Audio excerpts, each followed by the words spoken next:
स्वागत है आप सभी का एक बार फिर से एक्सपी क्लासेस में।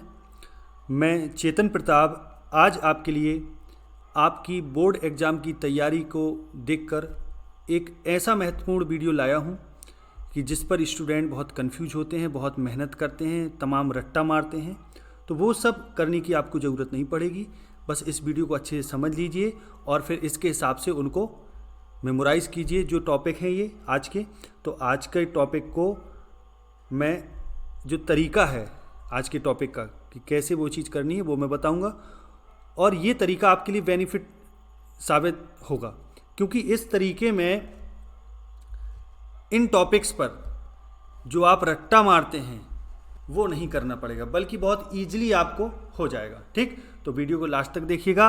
आज के टॉपिक में हम लोग बात करेंगे पत्र और निबंध की, यानी पत्र कैसे लिखना है, उसको याद नहीं करना बल्कि कैसे लिखना है, क्योंकि आंसर जो होता है वो हमारे पास क्वेश्चन में ही दिया होता है। और निबंध को कैसे तैयार करना है, लिखना कैसे है, वो चीज़ें मैं आपको बताऊंगा, क्योंकि ये ऐसे टॉपिक हैं जिनको अक्सर स्टूडेंट याद करता है। ठीक, तो याद करने की ज़रूरत नहीं है, उनको समझने की और कैसे करना है वो सारी चीज़ें मैं डिस्कस करूंगा यहाँ। तो यहाँ मैं डिस्कस करूंगा पत्र के बारे में और निबंध के बारे में। जैसे कि आप जानते हैं 6 नंबर का पत्र आता है और 9 नंबर का निबंध आता है। तो वैसे तो जो पत्र और निबंध हैं ये दोनों जो सामान्य हिंदी वाले स्टूडेंट हैं, सामान्य हिंदी वालों में ये दोनों चीज़ें आती हैं, लेकिन जो मात्र हिंदी है जिनका साहित्यिक हिंदी, उनमें केवल निबंध आता है, उनमें पत्र नहीं आता। तो ये वीडियो दोनों के लिए बहुत इंपॉर्टेंट है, बहुत ज़्यादा इंपॉर्टेंट। तो लास्ट तक वीडियो को पूरा कंप्लीट देखिएगा और इसको समझिए। चलिए अब शुरू करते हैं। सबसे पहले पत्र की बात करते हैं। अब अक्सर स्टूडेंट क्या करता है, इसमें बहुत ज़्यादा रटने की कोशिश करता है, बहुत ज़्यादा रटने की कोशिश करता है, या उसकी फॉर्मेट तो लगभग अमूमन स्टूडेंट्स को पता होता है कि लिखना कैसे है, लेकिन उसका जो अंदर का मटेरियल होता है वो हम लोग रटने की कोशिश करते हैं। वास्तव में वो रटना नहीं है, क्योंकि जो मेन आंसर है वो तो आपके क्वेश्चन में ही रखा है। जैसे सपोज दैट कोई पत्र है कि अपने विद्यालय में संदर्भ पुस्तकों के अभाव की ओर विद्यालय के प्रधानाचार्य का ध्यान आकृष्ट करने के लिए पुस्तकालय में उक्त पुस्तकों की आपूर्ति हेतु एक प्रार्थना पत्र, या कोई भी जैसे एक और मान लो कि अपने नगर में शुद्ध पेयजल आपूर्ति हेतु जल संस्थान के प्रबंधक को पत्र। तो हर चीज़ वहीं मौजूद है, बस उसको सेट करना है, समझना है, वो कैसे करना है वो मैं चीज़ें यहाँ आपको बताऊँगा। तो चलिए शुरू करते हैं अब। ठीक है, तो मैं चेतन प्रताप एक बार फिर से आपका स्वागत करता हूँ। तो पहले पत्र को लिखने की बात करते हैं। ठीक, तो सबसे पहला जो पार्ट है, अक्सर क्या होता है, अलाइनमेंट देखा जाता है पत्र में। अलाइनमेंट का मतलब समझते हैं, कहाँ चीज़, कौन सी चीज़ कहाँ लिखनी है और कहाँ से उसको लिखना शुरू करना है, ये चीज़ अलाइनमेंट कहलाता है। तो सबसे पहले तो लेफ्ट अपर कॉर्नर में ऊपर, यानी जहाँ मैं लिख रहा हूँ वहाँ भेजने वाले का पता, जो पत्र भेज रहा है किसी को, भेजने वाला ये सेंडर हो गया। अक्सर ये सेंडर जो होता है वो नीचे भी कई लोग लिखते हैं, सॉरी सेंडर हो गया, क्या लिखेंगे इसको, सेंडर, भेजने वाला। ठीक, प्रेषक वो अपना पता लिख देता है। ठीक, अब उसने अपना पता लिखा, फिर इसके नीचे दिनांक लिख दो, इसी अलाइनमेंट में दिनांक हो गई। ठीक, दिनांक हो गया। अब इसके बाद जिसको भेजना है, अगर वो प्रार्थना पत्र है तो सेवा में लिखेंगे आप, सेवा में। और अक्सर ऐसे पत्र, प्रार्थना पत्र की ही बात करेंगे हम यहाँ। ठीक, सेवा में। अब जिसको भेजना है, मान लो नगर जल संस्थान के प्रबंधक को भेजना है तो सेवा में। ठीक, सेवा में प्रबंधक, प्रबंधक जल संस्थान, जल संस्थान, संस्थान, ठीक, नई दिल्ली, जो भी लिखना है, नई दिल्ली लिख दिया, उसका पद माने उसको संबोधित कर दिया अपन ने कि इनको है। ठीक, इतना हो गया। अब इतना लिखने के बाद फिर क्या करेंगे, फुल स्टॉप लगाएंगे, फिर लिखेंगे यहाँ विषय। ये विषय बहुत अनिवार्य होता है। ठीक, विषय, क्योंकि पता चले क्या, अब विषय क्या लिखना है, तो विषय क्वेश्चन में ही होता है। सपोज दैट विषय है अपने नगर में शुद्ध जल पेय आपूर्ति हेतु पत्र है ना, तो विषय क्या लिखेंगे, शुद्ध पेय जल आपूर्ति हेतु, शुद्ध पेय जल आपूर्ति, बस इतना भी लिख दें तो चल जाएगा, आपूर्ति हेतु, फुल स्टॉप लगाइए, ये विषय हो गया।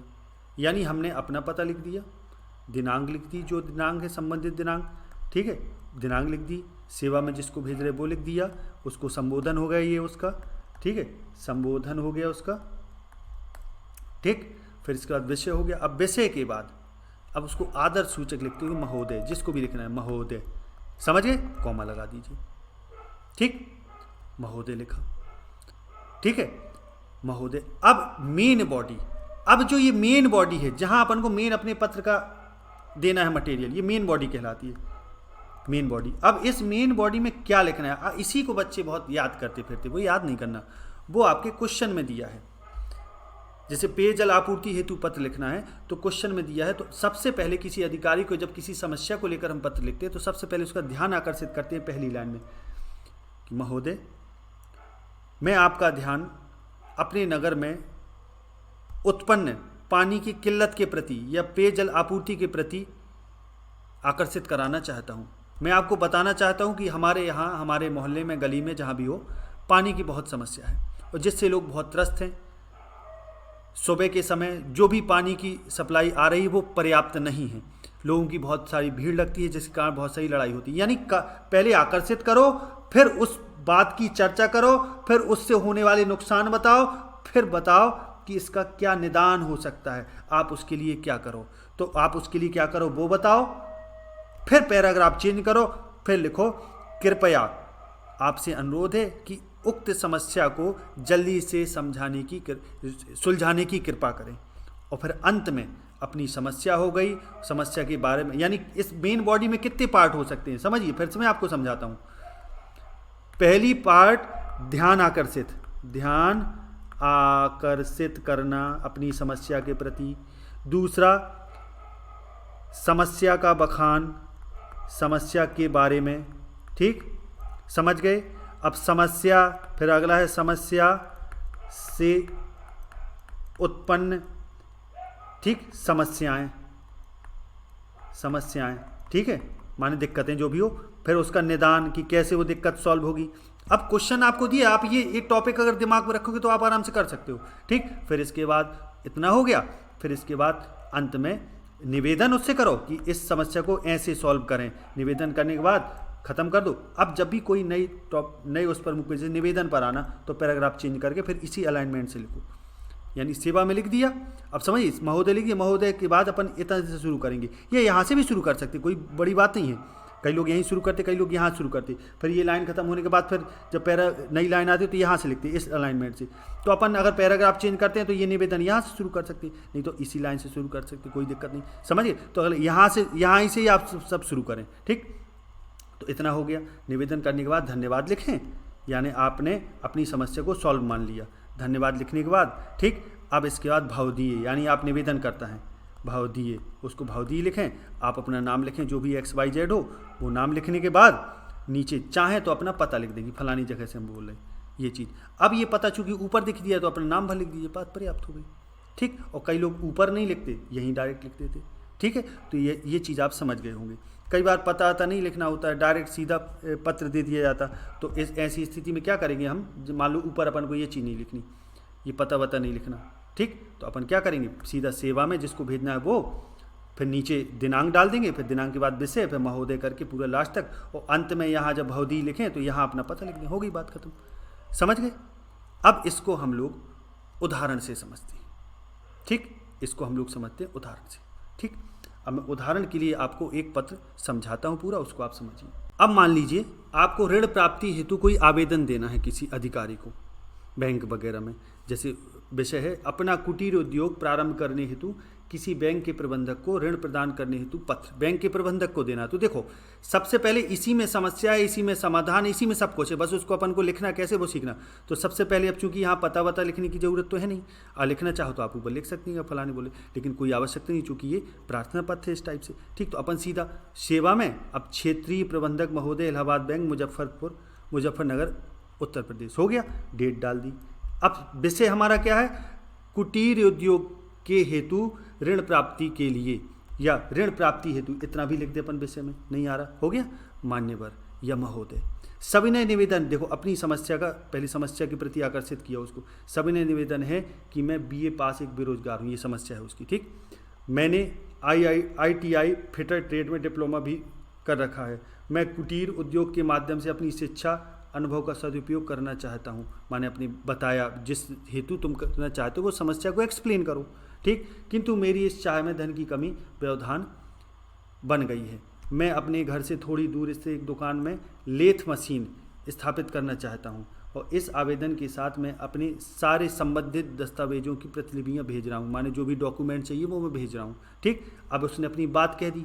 ठीक, अब वो निवेदन कर रहा है, पैराग्राफ चेंज करके यहाँ उसने निवेदन किया, अतः आपसे विनम्र निवेदन है कि नियमानुसार यथासंभव आसान किस्तों पर मुझे ऋण प्रदान करने की कृपा करें। धन्यवाद, भाव दिए। और यहाँ उसने क्या किया, अपना पता डाल दिया कि ये उसका नाम है साधु शरण सिंह, इसमें रहता है ये। समझ गए? तो ये हो गया क्लियर। तो ये समझ में आ गया होगा। अब आगे बढ़ते हैं। अब एक और पत्र देखते हैं। अब ये संपादक के नाम पत्र है। समस्या क्या है वो इसमें देखते हैं। किसी समाचार पत्र के संपादक को अपने मोहल्ले में लाउड स्पीकर के कारण पढ़ाई में आने वाले व्यवधान की ओर अधिकारियों का ध्यान आकर्षित करते हुए पत्र लिखना। ठीक, तो समझे जरा। अब इसमें क्या है, अब इसमें किसको लिखना है, अधिकारी को लिखना है। तो सेवा में जो अधिकारी है, मान लो अब समाचार पत्र नहीं पता, कोई भी ले लें, संपादक महोदय को लिखा जाता है। संपादक महोदय दैनिक जागरण, हिंदुस्तान, जो भी लिखना चाहें, श्री राम प्लाजा मेरठ, ये हो गया। दिनांक हो गई। विषय लिखना चाहें तो लाउड स्पीकर से उत्पन्न व्यवधान हेतु। ठीक, विषय लिख देंगे लिखना चाहें। ठीक, वैसे इन्होंने नहीं लिखा, लेकिन आप लिख दीजिए, कोई समझ, दिनांक के नीचे लिख दीजिए बाकायदा महोदय। अब समस्या बताओ। मैं इस आशा के साथ आपको यह पत्र लिख रहा हूँ कि आप अपने समाचार पत्र के, अब जब किसी एडिटर को तुम लिखोगे, संपादक लिखोगे, तो उसको ये चाह कर लिख रहे कि आप मेरा पत्र अपने समाचार पत्र में प्रकाशित करें, या मेरी समस्या को आप अपने समाचार पत्र में प्रकाशित करने की कृपा करें, ताकि लोग जानें, अधिकारी, संबंधित अधिकारी उसको पढ़े, उस पर एक्शन ले। तो इस आशा के साथ आपको यह पत्र लिख रहा हूँ कि आप अपने समाचार पत्र के माध्यम से हमारे मोहल्ले में लाउड स्पीकर के शोर से संबंधित समस्याओं की ओर सरकार एवं संबंधित अधिकारियों का ध्यान आकर्षित करेंगे। अब इतनी कठिन भाषा अगर आपको लग रही, कठिन नहीं है, इसको आप अपने शब्दों में लिख सकते। इन दिनों विद्यालय महाविद्यालयों में परीक्षा होने के बावजूद हमारे मोहल्ले में लाउड स्पीकर के द्वारा चारों ओर ध्वनि प्रदूषण फैलाया जा रहा है। तो सुबह मंदिरों में प्रार्थना, तो शाम को मंडियों में युवाओं द्वारा फिल्मी गाने सुनने, और अंधेरा होने के साथ ही साथ जहां तहां जागरण आदि के कार्यक्रमों के नाम पर ऊंची ध्वनियों में लाउड स्पीकर बजाए जाने से मोहल्ले के सभी विद्यार्थियों की पढ़ाई लिखाई बाधित हो रही है। अतः इस पत्र के माध्यम से संबंध अधिकारियों से आग्रह है कि वे जल्द कार्रवाई करके हम मोहल्ले वासियों को इस समस्या से छुटकारा दिलाएं। अपनी समस्या पूरी एक्सप्लेन कर दी। अब चाहें तो आप यहाँ एक और लाइन बढ़ा सकें कि पैराग्राफ चेंज की विनम्र निवेदन है कि आप इस संबंध में जल्दी से जल्दी कोई एक्शन लेने की कृपा करें। ठीक, समझ गए? कोई कार्रवाई करने की कृपा करें। धन्यवाद। और भाईदी माने जो भेज रहा है वो, उसके लिए ये नाम है उसका, ये पता है, बात खत्म। अब ये चीज़ ऊपर नहीं लिखी गई, नाम पता। अगर ये ऊपर लिख दी जाती, ठीक, तो यहाँ लिखने की जरूरत नहीं, यहाँ भाव दी करके नाम भर लिख देते, ऊपर जैसे पता अगर लिख देते। समझ में आई बात? क्लियर हो गया? चलो अब मैं आपको बताता हूँ कि निबंध अपन को कैसे लिखना है प्लस कैसे तैयार करना है। सबसे पहली चीज़, निबंध बड़ा टॉपिक है। ठीक, ये 9 मार्क्स का आएगा, 9 नंबर का। और इसमें बच्चे बड़ा परेशान रहते हैं, कई प्रकार के निबंध पढ़ते हैं, समझते हैं, है ना, रटते हैं। तो मैं यहाँ आपको सीधी सी सरल सी तकनीक बता रहा हूँ। सबसे पहले तो जो मोस्ट निबंध हो, गैस पेपर वगैरह मोस्ट निबंध होंगे, उनको रखें दिमाग में। तो कम से कम ऐसे 10 निबंध दिमाग में रख लें कि हाँ ये मोस्ट है, या टीचर से पूछ लें, अपने संबंधित टीचर से, वो बता देगा कि कौन से मोस्ट हैं। 10-15 जितने हो सके। अब करना क्या है, पहले तो सबसे पहले उसको तैयार करते हैं। कैसे तैयार करेंगे? ठीक, सबसे पहले ये काम करें, कोई भी निबंध हो उसकी रूपरेखा एक दी होती है कि कौन कौन सी उसमें हेडिंग है, वो रूपरेखा के अंतर्गत आती है। कौन कौन सी हेडिंग उसमें हो सकती हैं, जिसमें प्रस्तावना क्या है। अब चूंकि निबंध है, समस्या है, जैसे मान लो कोई निबंध है बेरोजगारी पर है, सपोज दैट मान लें। अब बेरोजगारी पर निबंध है तो सीधी सी बात है, हमें बेरोजगारी से संबंधित चीज़ों का उल्लेख करना पड़ेगा।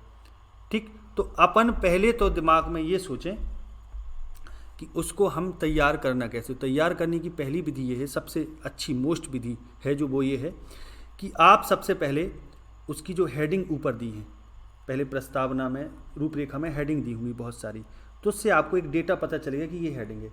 तो सबसे पहले काम तो ये करना है कि उस निबंध को पहले आप उसकी हेडिंग समझो, हेडिंग क्या है। फिर हेडिंग के अंदर का मटेरियल आप पूरा पढ़ो, हर एक हेडिंग के अंदर का मटेरियल पढ़ो, यानी उसको समझ के पहले पढ़ लेना है। पहला स्टेप ये करना है। और जो हेडिंग है, उन हेडिंग को विशेष रूप से दिमाग में रख लेना है कि ये हेडिंग है।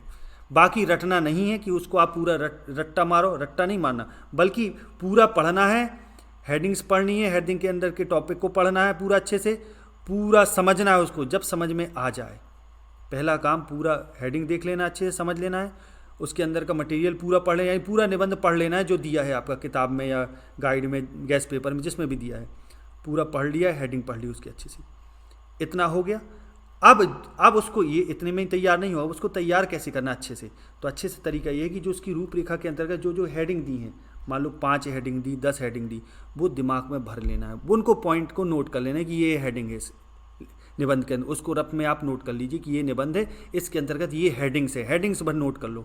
उन हेडिंग को अच्छे से मेमोराइज कर लो, दिमाग में रख लो 2-4 बार पढ़ के। अब चूंकि उसके अंदर का मटेरियल क्या था वो तो आप पढ़ चुके, अब वो रटने वाली चीज़ नहीं है। आप सोचोगे एक एक शब्द को बैठ के रटोगे अंदर के मटेरियल को, तो फिर कभी ना रट पाओगे, एक ही में उलझे रहोगे। तो ज़रूरी है पहले पूरा पढ़ लो, समझ लो, फिर उसकी हेडिंग लिख लो, हेडिंग को दिमाग में अच्छे से रख लो, 2-4 बार पढ़ के याद कर लो कि हाँ ये हेडिंग है। और फिर अब हेडिंग है तो पेपर में आपको यदि हेडिंग याद रहेंगी तो आप उससे संबंधित लिख सकते हो। चूँकि आप एक बार पढ़ चुके हो तो हेडिंग याद होने पर आप आराम से उनको याद, उसके टॉपिक को आराम से लिख सकते हैं। ठीक, तो 200-250 वर्ड के अंदर लिखा जाता है, तो बकवास नहीं लिखनी, 2-2.5 पेज पर्याप्त है। समझ गए। अब हेडिंग दिमाग में रख ली। अब आप कहोगे कि सर ये कैसे तय होगा कि मान लो हेडिंग रख ली, हो सकता है अंदर का मटेरियल भूल गए। तो एक और तरीका है, ये बेस्ट तरीका है। फिर क्या है, मान लो हेडिंग में 5 हेडिंग हुई, ठीक, अपनी पूरे उसमें 5 हेडिंग है सपोज दैट, जैसे बेरोजगारी के कारण है। अब कारण के अंदर भी हेडिंग है, या बेरोजगारी के अंदर बहुत सारा मटेरियल है कारण के अंतर्गत, ठीक। जैसे मान लो पहला कारण है जनसंख्या, बेरोजगारी, बढ़ती हुई जनसंख्या। तो बढ़ती हुई जनसंख्या के अंदर बहुत सारा मटेरियल है, आपने पढ़ लिया, दिमाग में आ गया, लेकिन अब वो भूलने की आशा है। तो ज़रूरी है उसमें अपन क्या करो, जिस भी हेडिंग को पढ़ो उसके अंदर का जो मटेरियल, उसके मेन पॉइंट्स देख लो, वो अंडरलाइन कर लो। और उस हेडिंग को जब रफ में आप लिखो, हेडिंग की लिस्ट बनाओगे, तो हर एक हेडिंग के अंदर का मटेरियल आपको पूरा याद नहीं करना, ना लिखना है, वो समझना भर है। लेकिन जो भी हेडिंग लिखो आप अपनी याद करने के अंदाज में कि आप इन हेडिंग को हमें याद करना है, इस टॉपिक के अंतर्गत इतनी हेडिंग है। तो हर एक हेडिंग के जो मेन पॉइंट्स हैं अंदर, जब आपने उसके अंदर का मटेरियल पढ़ा हेडिंग के अंदर का, तो मेन पॉइंट्स है उसको अंडरलाइन करके विशेष रूप से वो मेन पॉइंट उस हेडिंग के अंदर लिख लो, कि आपको ताकि रहे कि इस हेडिंग में हमें इस संबंध में बात करनी है, उस बात को आप अपने शब्दों में लिख दीजिए। तो आपको ऐसे रटना नहीं पड़ेगा। समझ गए तरीका। पहला तरीका पूरा पढ़ो, ठीक, 1 बार 2 बार पढ़ लो, इससे ज़्यादा मत पढ़ो, ठीक। फिर हेडिंग लिख लो, उसकी हेडिंग दिमाग में रख लो अच्छे से।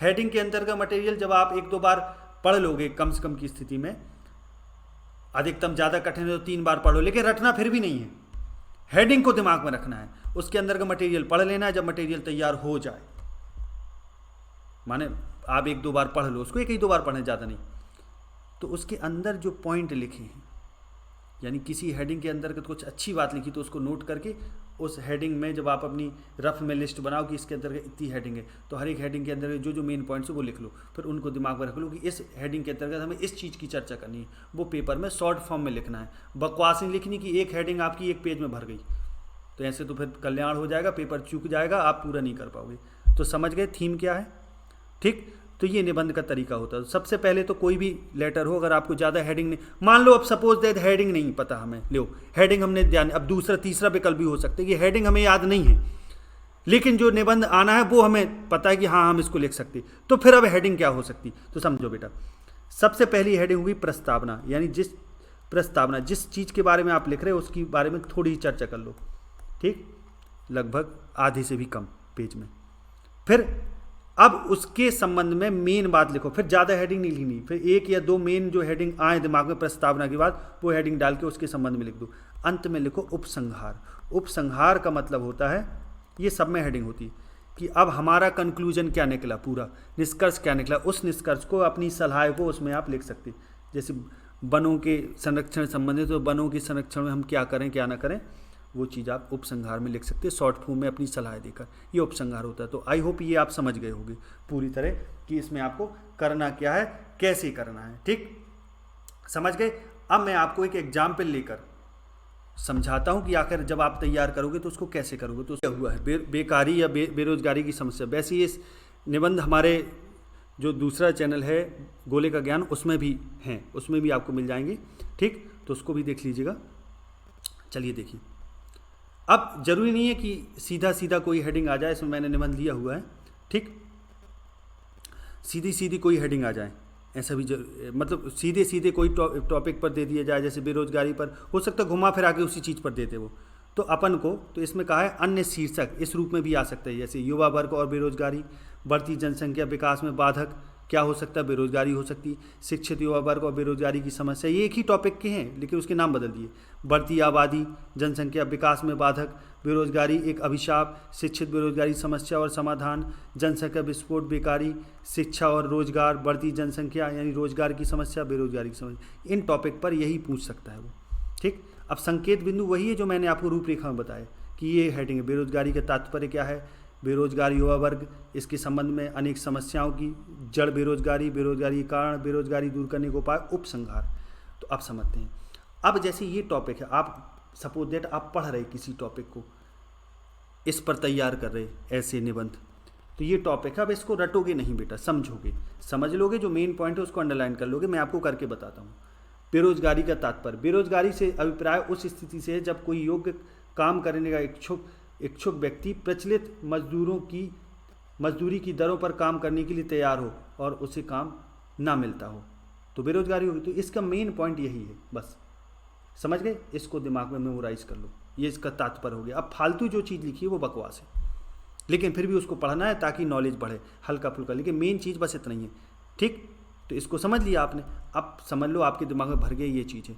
बस इसको भी रटना नहीं है कि आप इसको ही अब रट को बैठिए कि सर ने अंडरलाइन कर दिया हो गया यही रट लो, नहीं, समझ लिया। अब अपने शब्दों में लिखना है, लेकिन अब अपने शब्दों में आप तभी लिख सकेंगे। इसका एक बहुत अच्छा सूत्र है कि जब आपका अध्ययन ज़्यादा हो, यानी अगर आप कोई भी निबंध 2-3 बार पढ़ लेते हो समझ के, तो फिर आप उसके बारे में बहुत कुछ लिख सकते हैं अगर व्यवस्थित ढंग से लिखोगे। और पढ़ते नहीं हो, एक ही बार सोचते हो एक ही बार में हो जाएगा, तो नहीं होगा। 2-3 बार उसको पढ़ लो, केवल पढ़ लो समझ के, तो आप बहुत कुछ लिख सकते बना के। आगे देखो, बालक, वृद्ध, रोगी, अक्षम एवं अपंग व्यक्तियों को बेरोजगारी की श्रेणी में नहीं रखा जा सकता। भारत में बेरोजगारी एक आर्थिक समस्या है, एक ऐसी बुराई है जिसके कारण केवल उत्पादक मानव शक्ति ही नष्ट नहीं होती, बल्कि देश का भावी विकास भी अवरुद्ध हो जाता है। जो श्रमिक अपने कार्य द्वारा देश के आर्थिक विकास में सक्रिय सहयोग दे सकते हैं, वे कार्य के अभाव में बेरोजगार रह जाते हैं। यह स्थिति हमारे आर्थिक विकास में सहायक है। अब बेरोजगार युवा वर्ग, इसके बारे में बताना है। तो आज हमारे समाज में बेरोजगारी की समस्या में वृद्धि होती जा रही है, जिसका प्रत्यक्ष प्रमाण आज का युवा वर्ग है। आज का नवयुवक जो विश्वविद्यालय में अच्छे अंक व डिग्री प्राप्त करके निकलता है, वह रोजगार की तलाश में भटकता रहता है।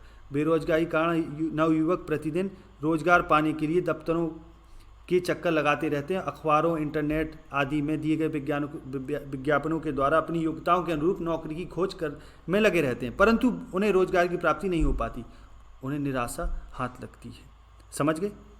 अब अनेक समस्याओं की जड़ बेरोजगारी, तो वस्तुतः अब यह हेडिंग हुई, एक बेरोजगार युवा निराशावादी बन जाता है और आंसुओं के खारेपन को पीकर समाज को अपनी मौन व्यथा सुनाता है, अपनी समस्या सुनाता है। बेरोजगारी देश में किसी देश अथवा समाज के लिए अभिशाप है। इससे एक और निर्धनता, भुखमरी, मानसिक अशांति फैलती है, तो दूसरी ओर युवाओं में आक्रोश और अनुशासनहीनता को प्रोत्साहन मिलता है, यानी लोग क्रोधित हो जाते हैं। ठीक, उटपटांग काम करने लगते हैं। अब इनसे क्या क्या बढ़ती है, चोरी, डकैती, हिंसा आदि आपराधिक प्रवृत्ति, आत्महत्या आदि समस्याएं उत्पन्न हो जाती हैं। तो इसके ये मेन पॉइंट्स हो गए, ये आप दिमाग में रख सकते हो, इसमें ये चीज़ लिखना है। ठीक, भुखमरी वगैरह ये मेन पॉइंट्स हो, ये दिमाग में रख सकते हो। आगे देखो, बेरोजगारी के कारण क्या क्या हो सकते हैं। ठीक, तो बेरोजगारी के कारण हमारे देश में बेरोजगारी के निम्न कारण हो सकते हैं, जैसे दोषपूर्ण शिक्षा प्रणाली। ठीक, अब आप चाहो तो इनको भी हेडिंग बना सकते हो, इसके अंतर्गत आप लिख सकते हो दोषपूर्ण शिक्षा प्रणाली क्या है, कि जहाँ शिक्षा व्यवस्था सही ना हो वहाँ बेरोजगारी होगी। जनसंख्या में वृद्धि, इसको भी हेडिंग बना सकते हो। कुटीर उद्योगों की उपेक्षा, माने कुटीर उद्योग नहीं है, घर घर में उद्योग नहीं है। औद्योगिकरण की उपेक्षा, औद्योगिकरण नहीं है। औद्योगिकरण की मंद प्रक्रिया, औद्योगिकरण की प्रक्रिया बहुत मंद है। कृषि का पिछड़ापन, कृषि बहुत पिछड़ी हुई है। कुशल एवं प्रशिक्षित व्यक्तियों की कमी है। तो ये सब हेडिंग भी बन सकती हैं, और बेरोजगारी के कारण में अपन इनको पॉइंट को दिमाग में रख सकते हैं कि ये पॉइंट हमें लिखना है। इसके अतिरिक्त मानसून की अनियमितता, मानसून ना होना तो उत्पादन न हो पाना, सो बेरोजगारी बढ़ना। भारी संख्या में शरणार्थियों का आगमन, किसी दूसरे देश से शरणार्थी आ गए तो भुखमरी फैल गई। समझ गए। अत्यधिक मशीनीकरण के ये भी एक कारण है। श्रमिकों की छटनी हो जाती है मजदूरों की, तो फिर लोगों को बेरोजगार हो जाते, मशीन ज़्यादा आ गई तो। श्रम और मांग की पूर्ति में असंतुलन, जितना श्रम है उससे उतनी मांग नहीं है, ठीक, तो सीधी सी बात है, मशीन आ गई तो मांग घटेगी, तो जाहिर सी बात है फिर क्या होगा, बेरोजगार हो जाएंगे। स्वरोजगार साधनों की कमी, ये सब कारण है। इन कारणों के कारण बेरोजगारी में वृद्धि हुई है। देश को बेरोजगारी से उभारने के लिए इसका समुचित समाधान नितांत आवश्यक है, बहुत जरूरी है। तो मेन पॉइंट्स आपने दिमाग में रख लिए। फिर इसके बाद बेरोजगारी दूर करने के उपाय क्या क्या हैं, ठीक। अब हो सकता ये जो टॉपिक दिए आपने, हेडिंग है, हो सकता है इन्हीं पर निबंध पूछ ले, निबंध आ जाए बेरोजगारी दूर करने के उपाय बताइए, इस पर निबंध लिखिए, तो फिर ये जो इसके अंदर का मटेरियल है वही इसकी हेडिंग बन जाएंगी, समझ रहे। तो हेडिंग को दिमाग में रखना आवश्यक है। बेरोजगारी को दूर करने के लिए हमें जनसंख्या नियंत्रण, एक पॉइंट, शिक्षा प्रणाली में व्यापक परिवर्तन, दूसरा पॉइंट, कुटीर उद्योगों का विकास, तीसरा पॉइंट, औद्योगिकरण, सहकारी खेती यानी सरकार के साथ मिलकर खेती, है ना, या आपसी इकट्ठा खेती, सहायक उद्योगों का विकास, राष्ट्र निर्माण संबंधी विभिन्न कार्य आदि का विस्तार। बेरोजगारी की समस्या का समाधान तभी संभव है जब व्यवहारिक और व्यावसायिक रोजगारों की शिक्षा पर ध्यान केंद्रित कर लोगों को स्वरोजगार यानी व्यावसायिक शिक्षाएं बढ़ाई जाएं, ऐसे कोर्स कराए जाए जिससे रोजगार उत्पन्न हो, समझ गए। तो निजी उद्यम और व्यवसाय प्रारंभ करने के लिए प्रेरित किए जाए कि आदमी अपना खुद का बिजनेस करे, निजी उद्यम करे, खुद का परिश्रम करे, व्यवसाय करे, इसके लिए प्रेरित किया जाए।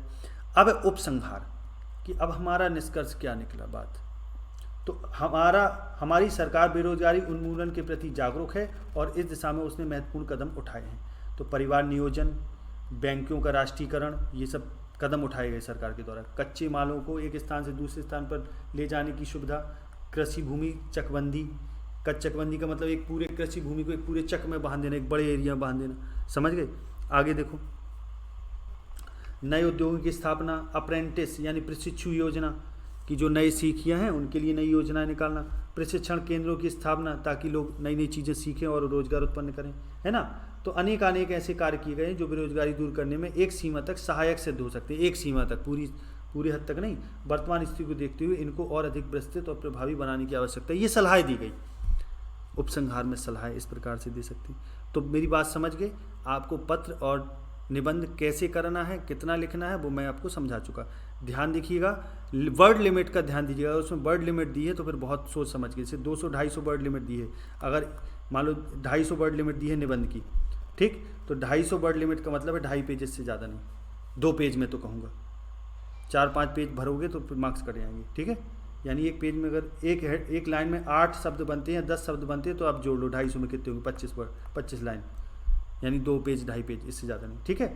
पॉइंट टू पॉइंट समझना कैसे, पहले पढ़ो, उनकी हेडिंग को दिमाग में रखो, हेडिंग के अंदर के मटेरियल को अच्छे से पढ़ लो समझ के, बाकी हेडिंग को दिमाग में रखोगे तो इसी तरीके से आप उसको तैयार कर सकते।